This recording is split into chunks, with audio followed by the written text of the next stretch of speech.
warahmatullahi wabarakatuh. Makin pas, makin pasti, Pas FM Pati. Selamat pagi Mitra Pas, apa kabar Anda di pagi hari ini? Semoga semuanya dalam keadaan sehat.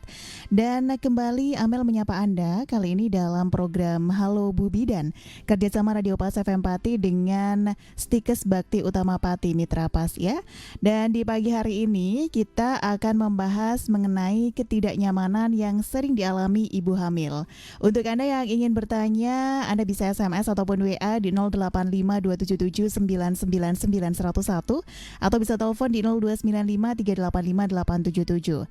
Anda juga bisa bertanya di kolom komentar live fanpage kami di Radio Pas FM Pati 2. Dan sudah hadir bersama saya narasumber kita di pagi hari ini ada Bu Bidan Siti Niamah SSITMkes, dosen dari Stikes BUP. Selamat pagi, Assalamualaikum Ibu. Selamat pagi, Assalamualaikum warahmatullahi wabarakatuh. Waalaikumsalam warahmatullahi wabarakatuh. Sehat ya Bu Nji? Alhamdulillah sehat Mbak Amel. Iya, semangat juga yang pasti ya. Iya, untuk pasti. memberikan ini pelajaran untuk ibu-ibu muda atau calon ibu atau mungkin nenek-neneknya juga boleh ya? Boleh.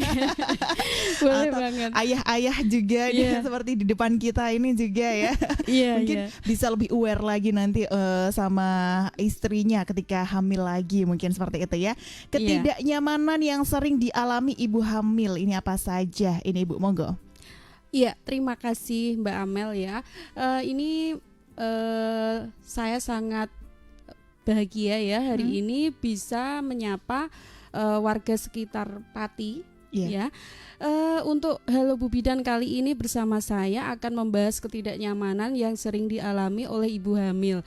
Jadi begini Mbak Amel ya, dan ibu-ibu semua. Jadi selama kehamilan ini terjadi perubahan pada sistem tubuh yang menyebabkan ibu hamil tersebut mengalami ketidaknyamanan. Kemudian dari ketidaknyamanan tersebut ibu hamil perlu melakukan adaptasi secara fisik maupun psikologis seperti itu. Dan biasanya dari ketidaknyamanan tersebut wanita hamil ini mengalami banyak kecemasan. Maka dari itu kita memberikan edukasi pada ibu hamil tentang penanganan maupun pencegahan dari ketidaknyamanan tersebut ya.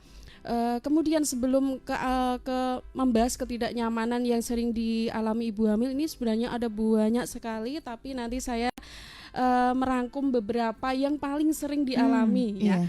Sebenarnya selain ini nanti yang saya berikan masih banyak lagi, tapi yang paling sering dialami nanti itu apa saja nanti saya jelaskan. Kemudian ini juga ketidaknyamanan ini dialami ibu hamil seperti kita ketahui untuk pembagian trimester dalam kehamilan itu ada 3 kan. Jadi ketidaknyamanan ini bisa jadi nanti dialami pada trimester 1, kemudian ada yang di trimester 2, ada yang trimester 1, 2 juga mengalami itu, ada yang khusus dialami di trimester 3 seperti itu ya. Nanti saya berikan informasinya satu persatu ya. Ini kita untuk trimester 1 itu biasanya usia kehamilannya mulai 0 sampai 13 minggu atau 1 sampai 3 bulan ya. Kemudian untuk trimester 3-nya itu biasanya usia 14 minggu sampai 26 minggu atau 4 sampai 7. Trimester 2 ya? Iya, trimester 2 itu 4 bulan sampai 6 ya, 4, 5, 6.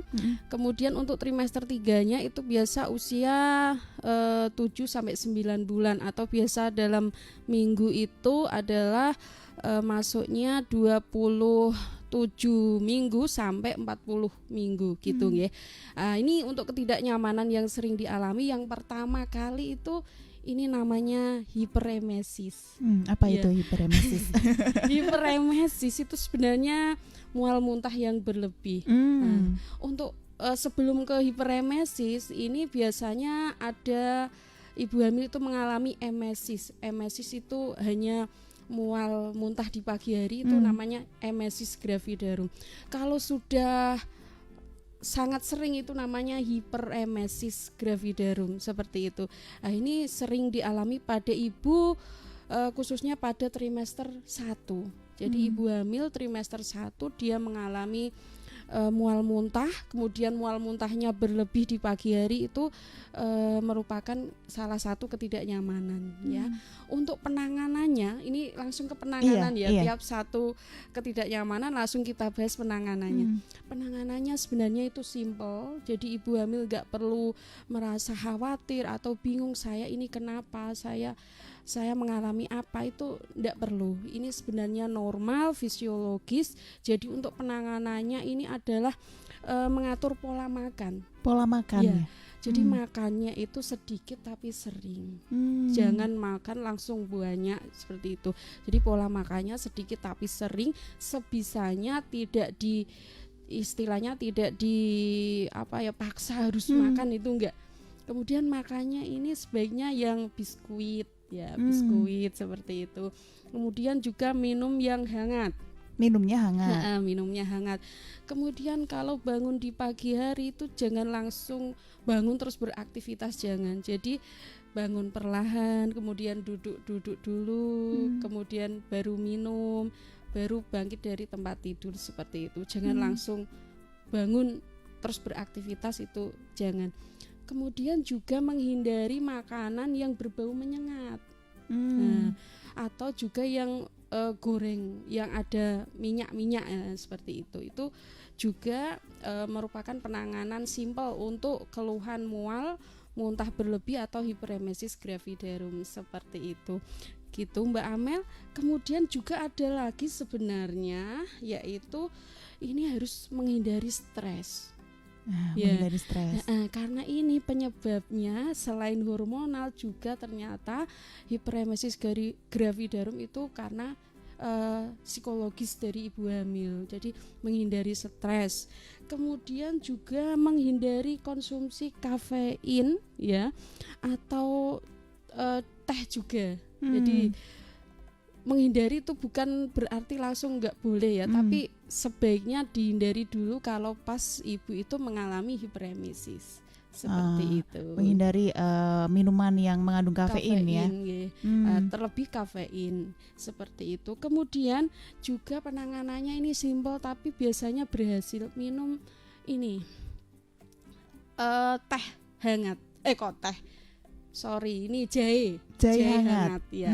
Jahe hangat itu juga mengurangi keluhan mual muntah atau hiperemesis tersebut.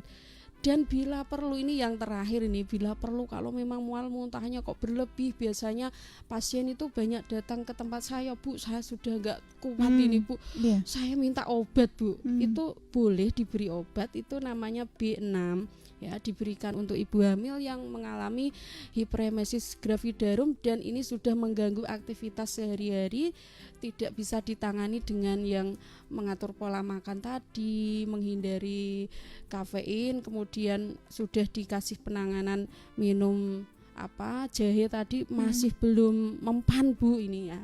Itu paling akhir diberikan B6. Nah, ini boleh Bu, aman. Oke, itu tadi ya. Jadi memang karena kalau kita udah berbicara tentang ibu hamil ini memang ya, karena tidak hanya diri kita sendiri yang harus kita jaga seperti itu ya. Nah, tadi ternyata bahwa tidak minum minuman yang mengandung kafein, bahwa teh ini kan juga mengandung kafein, dan ini sering kalau misalkan mual muntah biasanya kalau pagi-pagi minumnya teh anget memang ya. Ini sekarang diganti jahe anget aja. Diganti jahe anget aja. Diganti jahe anget aja, itu lebih bagus. Lebih bagus ya. Oke, menarik sekali Mitra Bas pembahasan kita di pagi hari ini. Nah, nanti kita akan kembali untuk membahas terkait dengan ketidaknyamanan yang sering dialami ibu hamil. Untuk Anda yang ingin bertanya, yang ingin bergabung juga kami tunggu. Anda bisa SMS ataupun WA di 085277999101 atau bisa telepon di 02953858877, atau Anda bisa bertanya di kolom komentar live fanpage kami Radio Pas FM Pati 2. Kita jeda dulu, tetap ngepas di 101 FM Radio Pas Pati, saluran informasi warga Pati. 101 FM Radio Pas Pati, saluran informasi warga Pati masih di Halo Bu Bidan, Mitra Pas kerjasama Radio Pas FM Pati dengan Stikes Bakti Utama Pati. Dan pagi hari ini kita masih membahas mengenai ketidaknyamanan yang sering dialami ibu hamil. Untuk Anda yang ingin bertanya, Anda bisa SMS ataupun WA di 085277 999101 atau bisa telepon di 0295 385 877. Anda juga bisa bertanya di kolom komentar live fanpage kami Radio Pas FM Pati 2.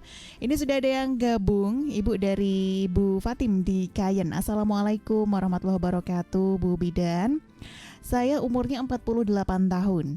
Sudah 2 tahun ini tidak mengalami menstruasi. Tadinya selama 6 tahun ini KB pil mikroginon ya. Dan itu kenapa ya? Oke. Ini dan Bu Fatim ini sekarang sudah tidak pasang KB apapun ini Bu. Ini mungkin tidak ada hubungannya dengan ibu hamil ini ya. Iya. Tidak apa-apa Mbak Amel. Iya, monggo ini bagaimana? Oke, iya ini juga sering biasanya pasien saya kalau datang ke saya itu juga ada keluhan yang seperti ini. Jadi untuk ibu yang usianya sudah 48 tahun dengan riwayat KB pil sudah 6 tahun ya. Iya. Kemudian tidak mengalami menstruasi sudah 2 tahun ini, itu sebenarnya masih fisiologis Ibu. Ya, itu penyebabnya sebenarnya karena masih ada efek hormon yang ada di dalam tubuh ibu. Jadi biasanya tiap individu atau masing-masing orang itu berbeda. Ada yang biasanya efek hormonnya itu bisa langsung berhenti setelah ibu itu tidak menggunakan KB lagi. Tapi ada juga individu atau seseorang itu reaksi hormonnya atau apa ya istilahnya masih ada hormon dari efek KB tersebut itu, makanya biasanya masih tidak atau belum mengalami menstruasi. Sebaiknya ibu tidak perlu khawatir karena mungkin juga yang ibu alami selain ibu itu karena masih ada efek atau efek hormon dari KB yang terdahulu, mungkin juga ibu ini mengalami stres karena memikirkan saya kok enggak mens ya, itu juga bisa mempengaruhi ibu itu tidak mengalami menstruasi ya. Jadi yang rileks saja ibu, jangan berpikir yang saya kok malah enggak bisa men. Nah itu enggak usah, rileks. Kemudian kalau perlu ibu diimbangi dengan olahraga di pagi hari ya. Kemudian juga makan makanan yang sehat, istilahnya mengurangi yang makanan cepat saji dan sebagainya seperti itu. Kalau di usia-usia seperti ini, apakah ini sudah masuk di usia menopause atau belum ini Bu? Belum, sebenarnya belum. Belum ya? Iya, belum. Nanti kalau ke arah masa menopause itu 50 tahunan. Nanti 50 juga tahun. itu ada tandanya Mbak Amel. Jadi kalau dia sudah 1 tahun itu mensnya sudah nggak teratur tiap bulan, dia mungkin dapat mensnya 3 bulan sekali, 4 bulan sekali, itu sudah tanda mau menopause, ada masa-masa ke arah mendekati menopause seperti itu. Nanti baru dikatakan menopause kalau benar-benar berhenti tidak menstruasi sudah setahun, kemudian usianya sudah 50-an tahun. Berarti itu. ada tanda-tandanya ada terlebih dahulu ya? terlebih dahulu. Oke. Nah, ini sudah ada lagi yang bertanya. Pagi Bu Bidan, aku Mama Tum di Tayu. Mau tanya, setiap ibu hamil tidak sama, ada yang mual muntah dan ada yang tidak sama sekali. Terus tahu-tahu udah hamil. Apa memang begitu ini Bu? Tahu-tahu udah hamil gak ada. Tahu-tahu biasa aja kok hamil gitu. Nggak ada tanda mual muntah ya. Iya. Itu sebenarnya nggak apa-apa, memang begitu. Kadang ada ibu hamil itu yang ngebu ya. Kalau biasanya sebutan di masyarakat sekitar saya itu ngebu. Nggak ngerasain ketidaknyamanan apa-apa, yo hamil, kemudian tiba-tiba udah bersalin, hamilnya sudah masuk trimester 3, aman-aman saja. Ada yang seperti itu Bu. Tapi kadang ada ibu itu baru hamil 4 minggu atau 1 bulan itu wes teler, nggak bisa ngapa-ngapain, mual muntah berlebih, itu ada. Karena memang pribadi atau individu wanita itu unik, berbeda-beda. Jadi kadang HCG penyebab mual muntah berlebih tadi kan HCG meningkat. Kadang seorang ibu itu HCG meningkat biasa aja, nggak mengalami mual muntah berlebih. Tapi ada yang baru HCG meningkat itu dia wes mual muntahnya sangat berlebih, teler sekali, itu juga ada. Jadi masing-masing individu itu unik dan berbeda. Jadi tidak semua ibu hamil itu sama mengalami ketidaknyamanan yang sama, itu tidak. Jadi beda-beda, kadang ada yang mengalami mual muntah berlebih, kadang ada yang tidak mengalami sama sekali, seperti kadang itu. Malah awal-awalnya tidak pasti, belum tahu hamil. Masih sehat, tapi ketika sudah tahu hamil malah ngedrop ya. Itu psikologisnya. Dan kadang juga agak minta dimanja-manja. Ada yang seperti itu. Tadi awalnya belum tahu Wonder Woman. Iya, benar. Iya, tapi kalau udah tahu, wah. Itu memang seperti itu. Enggak masalah. Memang kalau ibu hamil itu yang berperan itu banyak sekali perubahan yang terjadi pada ibu hamil. Jadi fisik dan psikisnya itu sangat berperan, dan tergantung juga stimulus dari luar. Kalau dia kadang melo juga ada. Kadang dulunya enggak terlalu sensitif, pas hamil jadi sensitif ya bisa. Ini kok jadi kesana ya, nggak apa-apa ya. Memang unik ya. Unik sekali. Kadang memang tidak seperti sifat aslinya ya, Bu ya. Iya benar sekali. Iya, terima kasih Mama Tum yang sudah gabung. Dan ini kalau tadi juga sudah ada yang gabung lagi dari Pak Ahmad. Pak Ahmadi, bapak ya, ini bapak perhatian iya. Ini.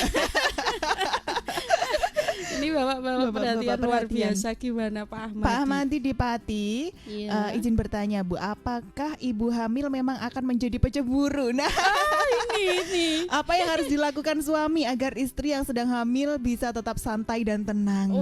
Ini butuh ketenangan Pak Ahmadi. Ya, ini juga sering Pak dialami oleh ibu hamil. Jadi tadi Pak, memang kalau ibu hamil itu terjadi perubahan fisik dan psikologis. Kenapa bisa tiba-tiba ibu hamil itu sering cemburu, sering sensitif, sering marah-marah dan sebagainya? Itu merupakan hal yang wajar. Itu merupakan perubahan psikologis terjadi karena memang adanya perubahan hormonal dan perubahan sistem yang ada pada tubuh ibu. Jadi tidak masalah Bapak, normal, fisiologis. Yang perlu Bapak lakukan adalah memberikan perhatian yang lebih pada ibu. Kalau memang ibu cemburu dan sebagainya, ya istilahnya jangan dibuat menjadi beban atau apa Pak. Jadi istilahnya diem-yem saja kalau orang kalau orang desa itu diem-yem, ditenangkan, dijelaskan yang sebenarnya terjadi, apa yang terjadi sebenarnya. Jadi nggak usah dibesar-besarkan atau dibuat ini sesuatu yang serius gitu. Jadi ditenangkan aja ibunya. Iya. Tadi dijelaskan di awal bahwa ada ketika mual muntah, ini ibu hamil harus tetap makan dengan porsi sedikit tapi sering. Nah, ada beberapa ibu yang tidak nafsu makan jadinya karena memang tadi ketika makan nanti mual lagi, muntah lagi, dan ada beberapa makanan yang bahkan tidak bisa dikonsumsi ini Bu ketika hamil, seperti mungkin tidak bisa makan nasi dan lain sebagainya. Nah, ini bagaimana cara menyiasatinya ini Bu? Iya, berarti Pak Ahmad sudah ya Bu tadi. Coba ya ini mengarah ke ketidaknyamanan lagi. Jadi ini sebenarnya gini Mbak Amel atau ibu-ibu semua, kalau memang ibu hamil tersebut tidak bisa makan makanan yang seharusnya, maksudnya makanan nasi atau apa, istilahnya bisa diganti dengan makanan yang lain yang ibu sukai. Tadi saya menyampaikan kalau makannya biskuit ya itu memang iya, karena kalau dipaksa makan nasi itu enggak masuk. Atau dipaksa makan makanan yang saat itu ada di rumah enggak masuk. Makanya ibu hamil ini ditanya mau makan apa, diganti, istilahnya diganti makanan lain yang ibu itu doyan. Lebih bagusnya buah-buahan Bu. Ya, lebih bagusnya buah-buahan. Makanya pokoknya ibu hamil itu maunya apa ya dituruti itu supaya ini kesempatan untuk ibu hamil ya. Supaya makannya itu tetap ini ya, tetap ada asupan yang masuk ke tubuh dengan cara diganti dengan jenis makanan yang lain yang ibu itu masih doyan atau masih bisa lah untuk makan seperti Oke, itu. ini sudah ada yang bertanya lagi dari Mbak Ulianiha. Ini Bu, Assalamualaikum. Izin bertanya Bu Bidan, usia Mbak Ulia ini adalah 23 tahun dan ini hamil anak pertama ini Bu ya. Kandungannya usia 33 minggu. Di USG janinnya masih sungsang. Bahkan sejak USG di usia kandungan 21 minggu ini sudah tahu kalau sungsang. Tapi waktu itu kata dokter itu hal yang biasa dan janin masih belum mapan alias masih bisa muter-muter. Tapi sekarang ini di usia 33 minggu masih saja sungsang. Padahal ini juga sudah rutin nungging pastinya di sebelum dan bangun tidur. Setelah sholat 5 waktu juga di pagi hari ini juga rutin jalan kaki minimal 30 menit. Ini beliau juga ikut senam Kegel untuk ibu bumil trimester 3. Selain itu setiap hari juga sudah melakukan afirmasi positif dan mengajak ngobrol janin untuk bisa muter ke posisi optimal. Nah pertanyaannya, apalagi nih tipsnya yang bisa dilakukan untuk bisa mengubah posisi janin, dan apakah janin sungsang ini masih bisa melahirkan secara normal? Terima kasih Mbak Ulia, sabar dulu, kita jeda dulu ya. Dan untuk Anda mitra pas yang ingin bergabung, yang ingin bertanya juga masih kami tunggu. Anda bisa SMS ataupun WA di 085277999101, teleponnya di 02953858777, atau Anda bisa bertanya di kolom komentar live fanpage kami Radio Pas FM Pati 2. Kita jeda dulu, tetap ngepas di 101 FM Radio Pas Pati, saluran informasi warga Pati. Terima kasih untuk Anda yang masih setia di 101 FM Radio Pas Pati, saluran informasi warga Pati. Masih di program spesial Halo Bu Bidan, kerjasama Radio Pas FM Pati dengan Stikes Bakti Utama Pati Mitra Pas ya. Dan kita masih membahas mengenai ketidaknyamanan yang sering dialami ibu hamil bersama dengan narasumber Ibu Bidan Siti Niamah SSIT MKes, dosen Stikes BUP Pati ya, dosen Stikes Bakti Utama Pati. Dan tadi sebelum jeda ini sudah ada yang bertanya, ada Mbak Ulianiha, ini usianya 23 tahun, hamil anak pertama sudah 33 minggu. Ini sudah di USG kandungannya ternyata janinnya ini sungsang Ibu. Nah udah melakukan banyak kegiatan juga, senam juga sudah, kemudian pokoknya apa yang sudah disarankan dokter ini sudah dilakukan, tapi masih sungsang. Nah ini apalagi yang harus dilakukan untuk bisa mengubah posisi janinnya, dan apakah janin sungsang ini masih bisa melahirkan secara normal ini Bu? Monggo. Iya. Oke, terima kasih Mbak Ulia. Mbak Ulia, untuk usaha yang dilakukan Mbak Ulia ini sudah bagus sekali dan sebaiknya masih dilakukan ya. Maksudnya jangan berhenti, tetap dilakukan. Untuk saran saya sebenarnya sebelum ke saran ya. Sebenarnya untuk janin usia kehamilan 33 minggu kalau posisinya masih sungsang, kemudian sudah berusaha melakukan senam Kegel tadi ya, kemudian juga sudah melakukan usaha jalan kaki tiap pagi, kemudian sudah melakukan perasat kenices yang tadi menungging itu Mbak. Kenices sudah dilakukan dengan baik pada sholat 5 waktu dan pada waktu-waktu tertentu, itu sudah bagus sekali usahanya. Jadi tetap dilakukan, dan saran saya tambahannya adalah coba Mbak Ulia ini melakukan senam namanya senam jimbol ya. Mungkin nanti dicari di sekitar Pati di tempat untuk melakukan senam jimbol ya, biasanya yang menggunakan bola itu. Jadi untuk gerakan senam jimbol itu biasanya bisa mempercepat penurunan bagian terbawah kepala. Semoga saja dengan usaha melakukan senam jimbol nanti itu bisa kepalanya turun ke panggul, karena memang ini belum masuk panggul, jadi masih ada kesempatan untuk supaya posisinya itu posisi yang baik ya. Jadi tetap semangat aja, dicoba untuk senam jimbol seperti itu. Masih bisa ini di usia 33 minggu Masih ini, masih bisa. Kemudian kira-kira bisa nggak lahiran secara normal? Ini dilihat dari taksiran berat janinnya atau TBJ-nya.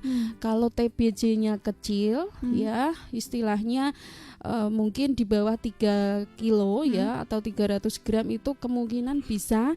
Dan juga dilihat dari panggul ibunya. Kalau panggul ibunya itu ukurannya normal dan taksiran berat janinnya itu agak kecil, bisa lahir secara normal. Akan tetapi kalau dirasa ini karena anak pertama, kemudian mbaknya usianya cukup 23. Iya, 23. Kalau memang berisiko ya sebaiknya jangan. Maksudnya dipertimbangkan untuk keselamatan ibu dan janinnya seperti itu. Tapi untuk usahanya sebelum memutuskan persalinannya secara apa itu tadi saran saya untuk melakukan senam jimbol dulu.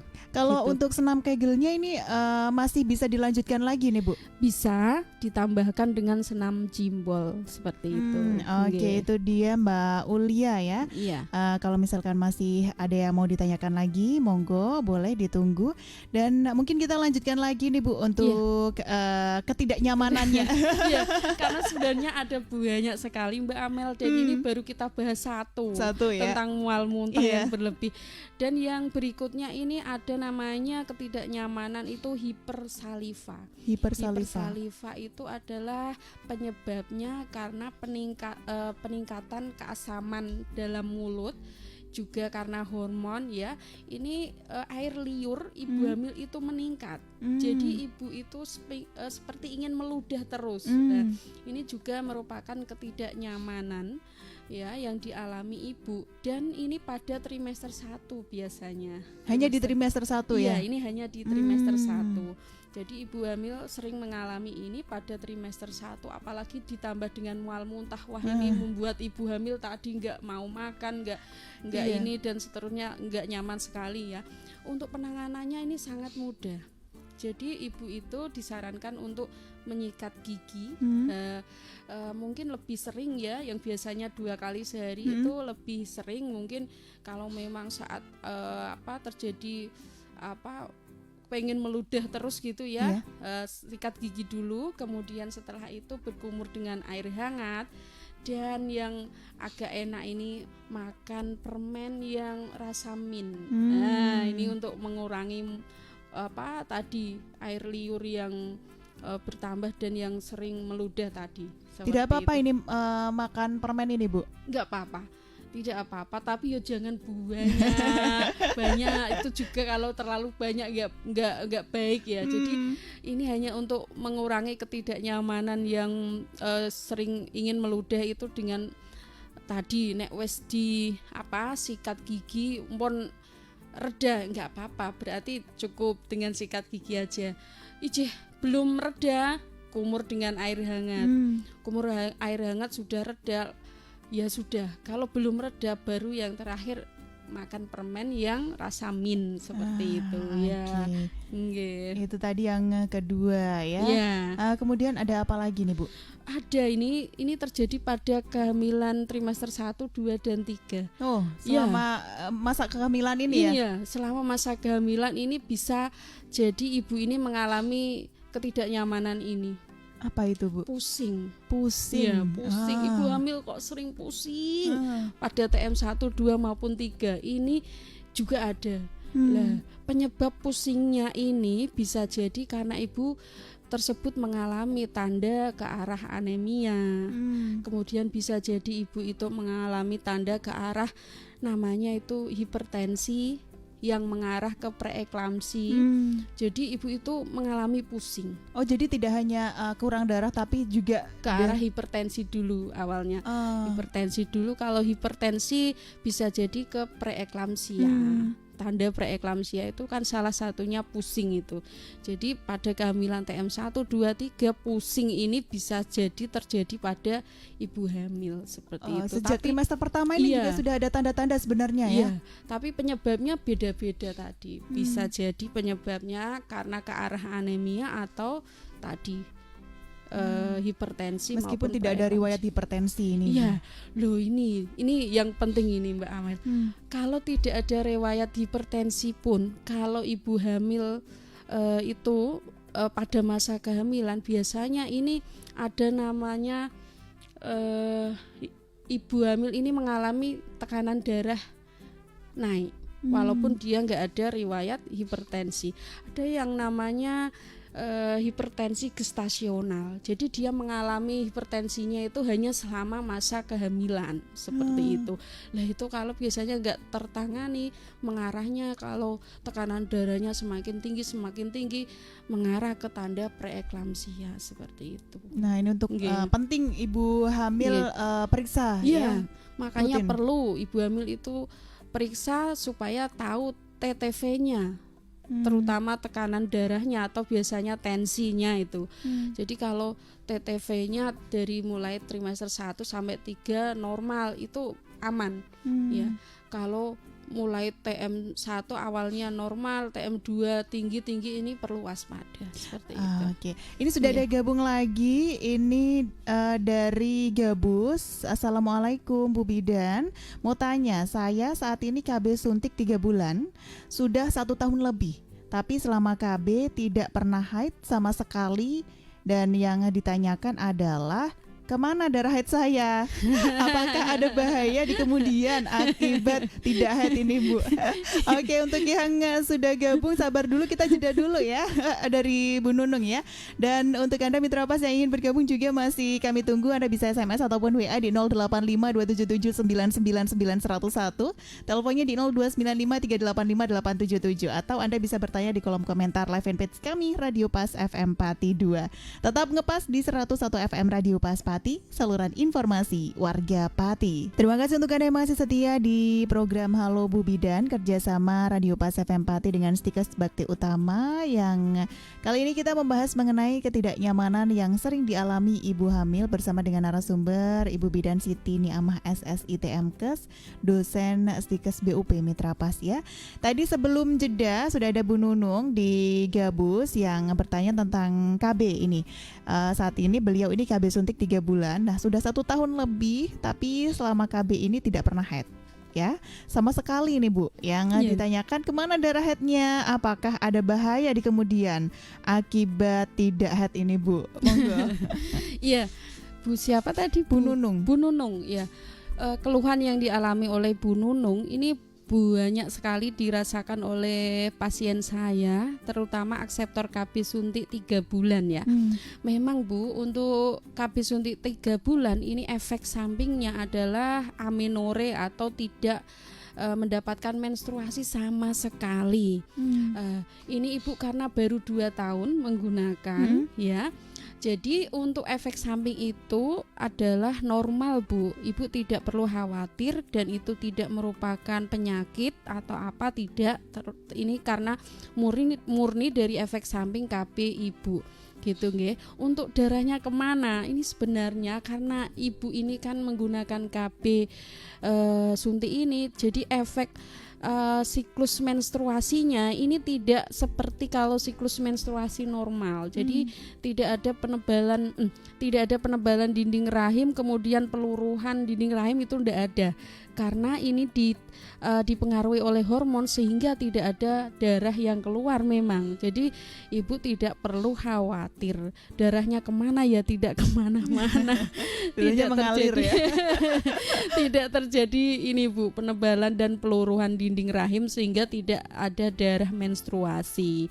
Seperti itu Bu Nunung. Jadi Ibu tidak perlu khawatir ya. Tapi untuk saran saya Bu, nanti kalau Ibu sudah 3 tahun menggunakan KB suntik, sebaiknya dijeda dulu, nanti diganti kontrasepsi yang bisa jadi pil ya. Biar Ibu nanti bisa mendapat menstruasi, kemudian pilnya selama beberapa mungkin 1 tahun gitu ya, nanti boleh ke suntik 3 bulan lagi. Ada efeknya nggak sih Bu untuk suntik ini Bu? Iya, tadi efeknya tidak selain tidak haid ini? Tidak haid, selain tidak haid tidak ada, mungkin ya hanya efek hormonal saja Bu. Nggih. Kadang juga selain efek yang tidak menstruasi, ada yang malah menstruasinya terus itu spotting, menstruasinya sedikit-sedikit keluar sedikit-sedikit seperti itu. Kadang memang setiap orang itu efek sampingnya berbeda-beda, tapi yang paling banyak dan sering itu tidak menstruasi Mbak Amel. Karena katanya kalau ada yang bilang ketika kelamaan KB suntik ini nanti jadi kandungannya kering dan nggak bisa punya anak lagi, seperti itu Bu. Ya, untuk itu sebenarnya tidak terlalu, makanya tadi saran saya adalah jangan menggunakan kontrasepsi yang jangka panjang itu sering, jadi diselang-seling.